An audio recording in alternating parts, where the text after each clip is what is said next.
હવે ધર્મ પ્રાપ્તિનું બીજું સ્થાન બતાવે છે. ચૈત્ય ગ્રહનું નિરૂપણ કરે છે. ગાથા 8 એમના શબ્દો છે.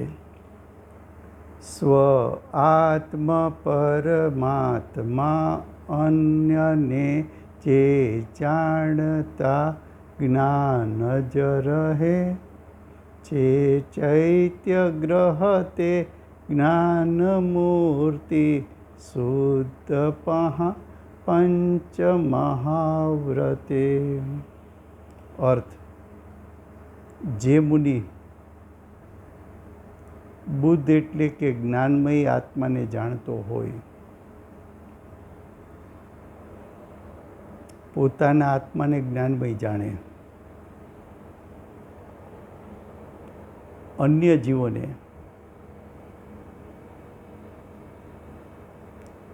જીવોને ચૈત્ય એટલે કે ચેતના સ્વરૂપ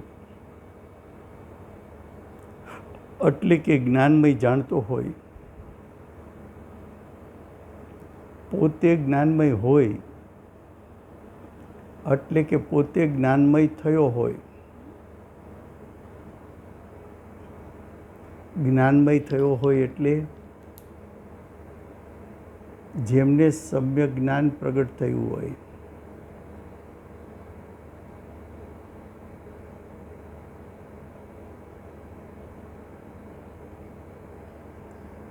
જ્ઞાનમય થયો હોય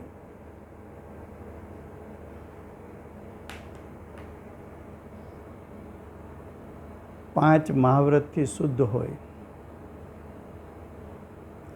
પાંચ મહાવ્રતને કારણે મિથ્યાત્વને 3 કસાઈ નાશ થયા,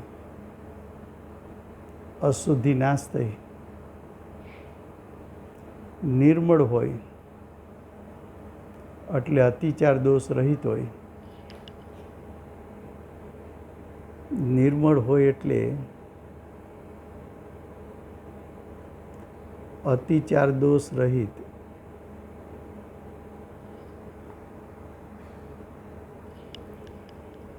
શુદ્ધનો અર્થ કર્યો મિથ્યાત્વ અને કસાઈ રહિત. તેવા મુનિને એટલે કે છઠ્ઠે સાતમે ગુણસ્થાને ઝૂલતા મુનિને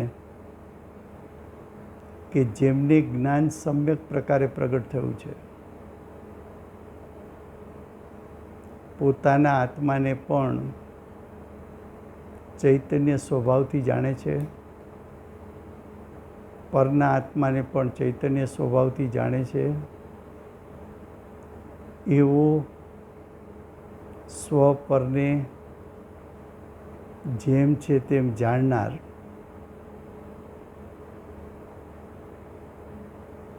ચૈતન્ય સ્વરૂપે પરિણમનાર પાંચ મહાવ્રતથી શુદ્ધ થયેલ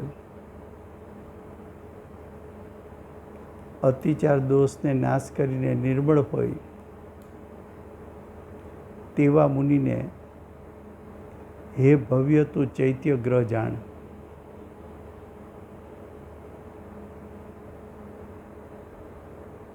ચૈત્ય ગ્રહનો બીજો અર્થ છે ચૈત્ય એટલે જીન પ્રતિમા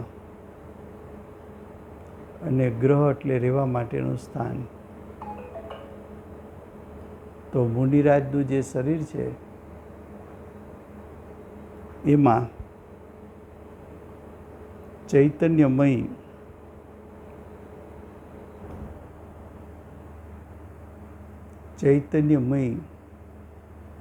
એટલે કે ચૈતન્ય સ્વરૂપ એટલે કે જ્ઞાનમય આત્મા ક્યાં રહે છે?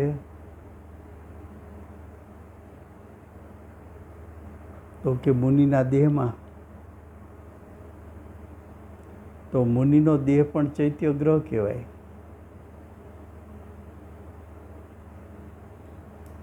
ભાવાર્થ: જેમાં પોતાને અને પરને જાણનાર જ્ઞાની નિષ્પાપ. નિષ્પાપ એટલે મુનિએ 5 પ્રકારના પાપનો ત્યાગ કર્યો છે.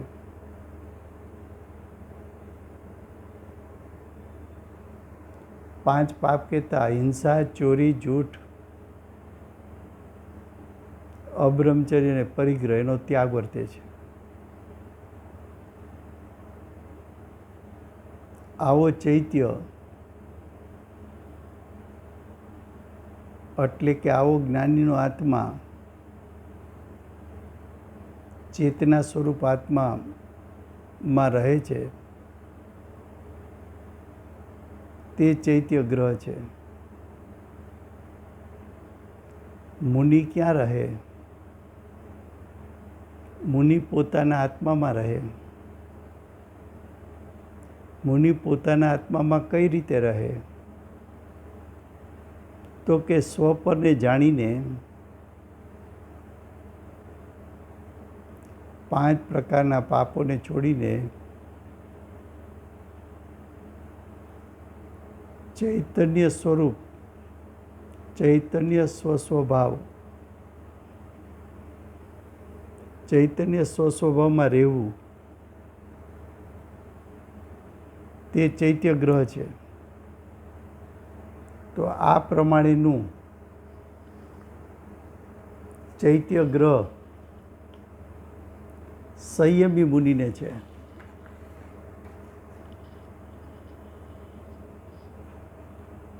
અન્ય પાષાણ વગેરેના મંદિરને ચૈત્ય ગ્રહ કેવું વ્યવહાર છે. મુનિ જ્યાં રહે એને ચૈત્ય ગ્રહ કીધું. તો કે મુનિ ક્યાં રહે? તો કે મુનિ ચૈતન્ય સ્વભાવી પોતાના શુદ્ધાત્મામાં રહે,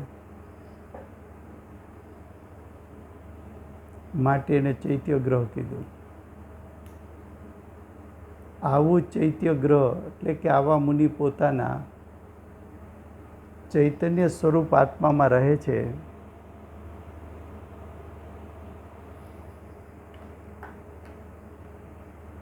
એવા મુનિનો તું અવલંબન લઈ એને નિમિત્ત બનાવી તું પણ ચૈતન્ય ગ્રહમાં રહેવાની કળા જાણીને ચૈતન્ય ગ્રહમાં રહે તો તને સુખની પ્રાપ્તિ થાય. હવે ગાથા 9. હવે ફરીથી કહે છે, બીજું સ્થાન ચૈત્ય ગ્રહ જે કહ્યું એનું સ્વરૂપ 8મી ગાથાથી શરૂ કર્યું. 9મી ગાથામાં પણ આચાર્ય ભગવંત ચૈત્ય ગ્રહનું સ્વરૂપ સમજાવે છે. તો ગાથા 9મી. ચેતન સ્વયં સુખ દુઃખ બંધન મોક્ષ જેને અલ્પ છે, સટકાય હિત કર તેહ બાખ્યું ચૈતન્ય ગ્રહ ચિહ્ન શાસને. જિનેન્દ્ર ભગવાનના મતમાં ચૈત્ય ગ્રહ કોને કહેવું? તો કહે છે કે જેનું સ્વરૂપ કહેતા મુનિનું સ્વરૂપ, મુનિનું સ્વરૂપ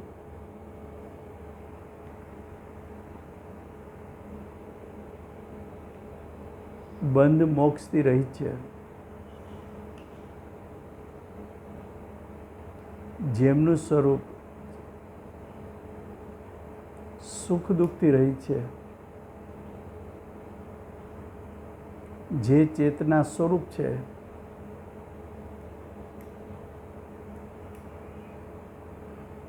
એવા ચૈતન્યમય આત્મા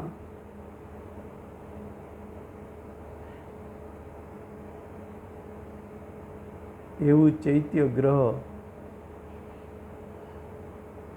કે જે ચૈત્ય ગ્રહ બંધ મોક્ષથી રહિત, ઇન્દ્રિય સુખ દુઃખથી રહિત અને ચૈતન્ય સ્વરૂપ, એનું તું અવલંબન લે, એનો તું આશ્રય કર, એ ધર્મ પ્રાપ્તિનું સ્થાન છે.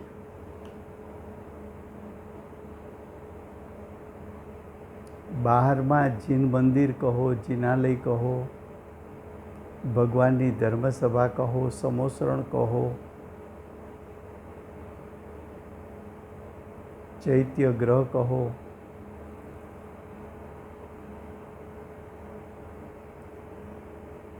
કે જેમાં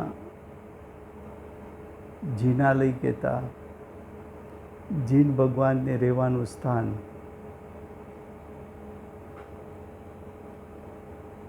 ચૈત્ય ગ્રહ એટલે જીન પ્રતિમાને રહેવાનું સ્થાન, જીન મંદિર જે મંદિરમાં જીન પ્રતિમા રહે છે, એને ચૈત્ય ગ્રહ કેવું એ વ્યવહારથી કહેવાય છે. નિશ્ચયથી ચૈત્ય ગ્રહ શું? તો કે મુનિનો આત્મા ચૈતન્ય સ્વભાવી છે. મુનિના આત્મામાં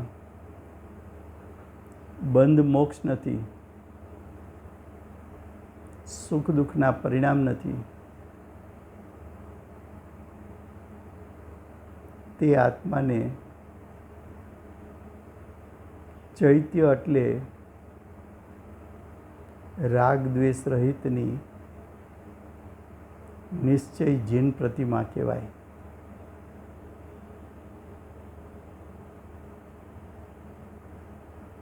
આ ચિહ્નો જેના સ્વરૂપમાં હોય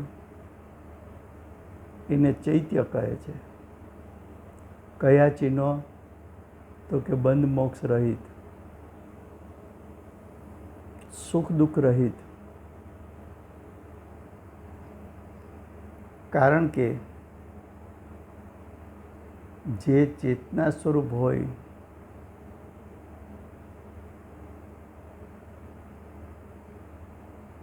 જે ચેતના સ્વરૂપ હોય તેને જ બંધ મોક્ષ સુખ દુઃખ સંભવે છે. પરિણામ તરફથી જોવા જાઓ તો જીવના પરિણામમાં બંધ મોક્ષ છે, સુખ દુઃખ પણ છે. પણ ચેતના સ્વભાવી આત્મામાં જોવા જાવ તો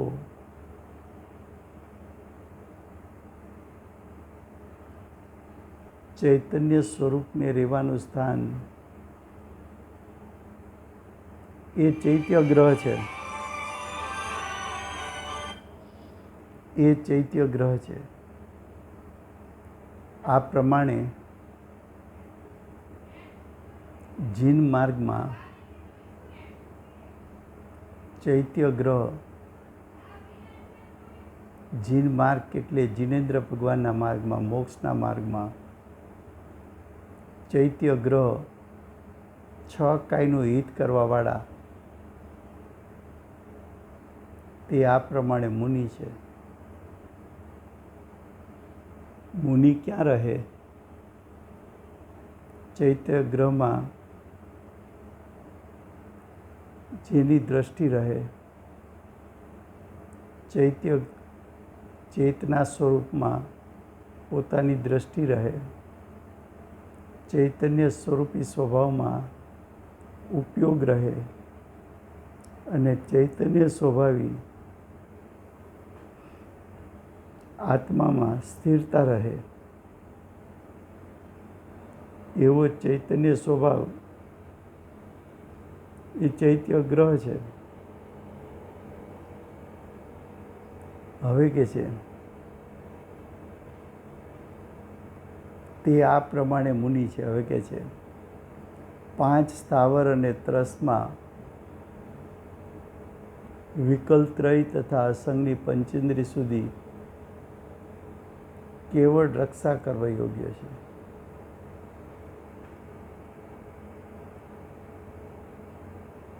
પંચેન્દ્રિય સંજ્ઞીપણું ન પ્રગટે ત્યાં સુધી જીવને સમ્યક દર્શન, સમ્યક જ્ઞાન, સમ્યક ચારિત્ર પ્રગટ થઈ શકતું નથી. તો 5 સ્થાવર એ સમ્યક દર્શન પ્રાપ્ત નહીં કરી શકે. 2 ઇન્દ્રિય, 3 ઇન્દ્રિય, 4 ઇન્દ્રિય એ વિકલત્રય એમાં પણ સમ્યક દર્શનની પ્રાપ્તિ નહીં થાય. અસંગની પંચેન્દ્રિય એને પણ સમ્યક દર્શનની પ્રાપ્તિ નહીં થાય. એ જીવો પ્રત્યે તો માત્ર એટલી કરુણા છે કે 5 મહાવ્રત પાડીએ અને આવા જીવો રક્ષિત રહે. તેથી તેમની રક્ષાનો ઉપદેશ કરે છે અને પોતે તેમનો ઘાત કરતા નથી. મુનિને ત્રસ કે સ્થાવર જીવની હિંસા હોતી નથી. 5 પાપનો ત્યાગ કર્યો છે. એ જીવોની હિંસા ન થવી એટલું એનું હિત છે. સંઘની પંચેન્દ્રિય જીવોની રક્ષા પણ કરે છે. કાંઈ પંચેન્દ્રિય સંઘની જીવને પણ મારવાનો ભાવ મુનિને હોતો નથી. તેમને સંસારથી નિવૃત્તિરૂપ મોક્ષ પ્રાપ્ત કરવાનો ઉપદેશ કરે છે. આ પ્રમાણે મુનિરાજને ચૈત્ય ગ્રહ કહે છે. તો મુનિરાજ ચૈતન્ય સ્વરૂપ આત્મામાં રહે છે. માટે ચૈતન્ય સ્વરૂપ એ ચૈત્ય ગ્રહ છે. જે મુનિએ ચૈતન્ય સ્વભાવનો આશ્રય લીધો અને પરિણામમાં અતિન્દ્રિય જ્ઞાન, અતિન્દ્રિય સુખની પ્રાપ્તિ કરી, એમ જીવ પોતાના ચૈતન્ય સ્વભાવનો આશ્રય લઈને સમ્યક દર્શન, જ્ઞાન, ચારિત્ર પ્રગટ કરે તો પોતાના ચૈતન્ય સ્વભાવનો આશ્રય લેવો એ ચૈત્ય ગ્રહ છે. એ ચૈત્ય ગ્રહમાં રહેવાપણું છે. એવા મુનિરાજને આવું ચૈત્ય ગ્રહ નિમિત્ત થાય છે. એનો ભાવાર્થ એ નેક્સ્ટ ટાઈમ ચાલશે. સમય થયો છે.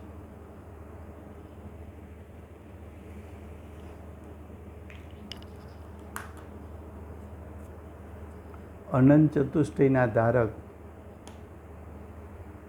ચૈત્ય ગ્રહમાં રહેનાર શ્રી સિમંદર ભગવાનનો જય.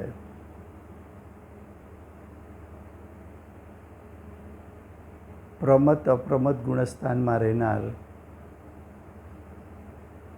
ચૈત્ય ગ્રહના ધારક શ્રી કુંકુંદાચાર્ય દેવનો જય. ચૈત્ય ગ્રહનો આશ્રય લઈને સમ્યક દર્શન, જ્ઞાન, ચારિત્ર પ્રગટ કરનાર પરમ પૂજ્ય સદગુરુદેવ પ્રસમૂર્તિ ભગવતી માતનો જય. અષ્ટ જીનવાણી માતનો જય હો. પરમ દિગંબર જૈન ધર્મનો